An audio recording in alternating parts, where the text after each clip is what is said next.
অস্ট্ৰেলিয়াক পৰাস্ত কৰি ভাৰতৰ প্ৰৱেশ ফাইনেলত আৰু সেমি ফাইনেলত যি দুৰ্দান্ত প্ৰদৰ্শন দেখুৱাইছে ভাৰতে সেই প্ৰদৰ্শনক লৈ এতিয়া দেশজুৰি চৰ্চা চলিছে কিন্তু ইয়াৰ মাজতে এতিয়া দুখ অনুভৱ কৰিছে পাকিস্তানে আৰু পাকিস্তানে এতিয়া কান্দিছে আৰু অস্ট্ৰেলিয়াক পৰাস্ত কৰি ভাৰতৰ ফাইনেলত প্ৰৱেশ সবিশেষ লৈ আহিছো এই মুহূৰ্তত ICC চেম্পিয়নশ্বিপ ট্ৰফিৰ ফাইনেলত প্ৰৱেশ টিম ইণ্ডিয়াই প্ৰৱেশ কৰিলে ফাইনেলত ICC চেম্পিয়নছ ট্ৰফিৰ ফাইনেলত প্ৰৱেশ কৰিছে ভাৰতীয় দলটো সাহৰুদ্ধকৰ মেচত অস্ট্ৰেলিয়াক পৰাস্ত কৰি ফাইনেলত প্ৰৱেশ কৰে ভাৰতে আৰু অস্ট্ৰেলিয়াক 4 উইকেটত পৰাস্ত ভাৰতৰ দলটোৰ 4টা উইকেটত পৰাস্ত কৰা হৈছে অস্ট্ৰেলিয়াক আৰু ভাৰতীয় ক্ৰিকেট টিমলৈ শুভেচ্ছা মুখ্যমন্ত্ৰী ডক্টৰ হিমন্ত বিশ্ব শৰ্মাৰো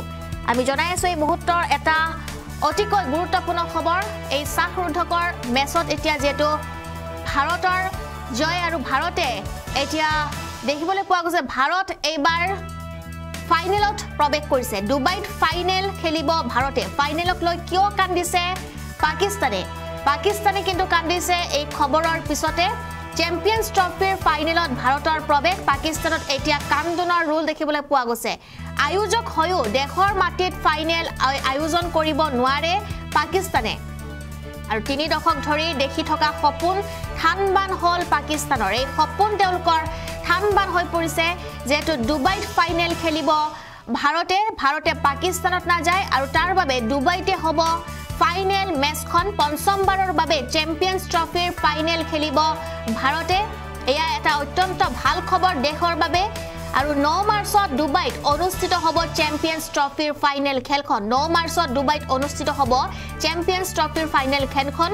আৰু ফাইনেলত ভাৰতে প্ৰৱেশ কৰাক এতিয়া পাকিস্তানত কান্দোনৰ ৰোল দেখিবলৈ পোৱা গৈছে পাকিস্তানৰ মাজত দুখ 3 দশক ধৰি দেখি থকা সপোন থানবান হল পাকিস্তানৰ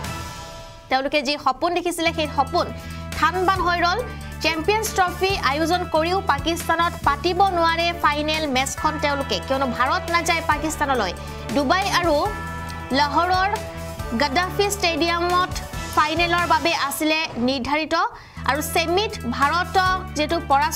পৰাস্ত হোৱা হলে ফাইনেল অনুষ্ঠিত হল হেতেন পাকিস্তানত কিন্তু এতিয়া ভাৰত যেটো জয় হৈছে তাৰ বাবে এতিয়া পাকিস্তানত আয়োজন কৰা নহব ফাইনেল মেচখন ফাইনেলৰ বাবে নকৈ হাজু কৰি ৰখা হৈছিল লাহোৰৰ গদ্দাফি ষ্টেডিয়াম কিন্তু সেই যি ষ্টেডিয়াম সজাই থোৱা আছিল তেনেকৈ থাকিব লাগিব ষ্টেডিয়ামখন লাইট হৈ ৰাখিব ভাৰত ফাইনেলত প্ৰৱেশ কৰাত পাকিস্তানৰ এতিয়া আঘাত পৰিল চেঁচা পানী যাৰ বাবে পাকিস্তানত এতিয়া কান্দোনৰ ৰোল দেখিবলৈ পোৱা গৈছে গ্ৰুপ পৰ্যায়ৰ পৰা পাকিস্তান দলে বিদায় লৈছিল চেম্পিয়নছ ট্ৰফিৰ পৰা আৰু পাকিস্তানে বিদায় লৈছিলে এতিয়া আয়োজক হৈও দেশৰ মাটিত ফাইনেল আয়োজন কৰিব নোৱাৰে পাকিস্তানে এয়া ডাঙৰ খবৰ আমি এই মুহূৰ্তত জনাই আছো ভাৰতৰ বাবে সকলোৱে শুভেচ্ছা লিখক কমেন্টত পঞ্চমবাৰৰ বাবে চেম্পিয়নছ ট্ৰফিৰ ফাইনেল খেলিব ভাৰতে আৰু ভাৰতে এতিয়া ফাইনেল খেলিব আৰু 9 মাৰ্চত দুবাইত অনুষ্ঠিত হ'ব চেম্পিয়নছ ট্ৰফিৰ ফাইনেল খেলখন 9 মাৰ্চৰ বাবে এতিয়া সকলোৱে শুভেচ্ছা জনাওক আৰু শুভকামনা জনাওক ভাৰতৰ দলটোক